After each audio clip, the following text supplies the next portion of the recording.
Hello guys, আমাদের এই ঘর দুয়ার কি অবস্থা। ওই বাপিদের ওখানে ঘরটাতে থাকতে পারবে তো। হ্যালো গাইস,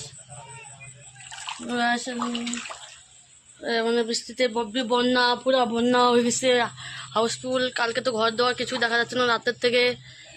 এখন তো তাও একটু জল শুকাইছে, এখন রাত্রে যে কি হয় বলা মুশকিল। কাপড় চাপড়ের কি অবস্থা, আমাদের গাড়িটার কি অবস্থা হয়ে আছে, গাড়ির পুরো কাদা মাদা ভর্তি। দেখো এই যে বৃষ্টি পড়া শুরু হয়ে গেছে।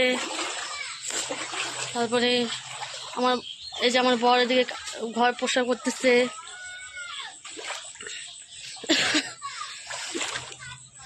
আসতে হবে না এখানে এখন। বুনু কই? কাদা ভর্তি হয়ে গেছে, মুছে দেখে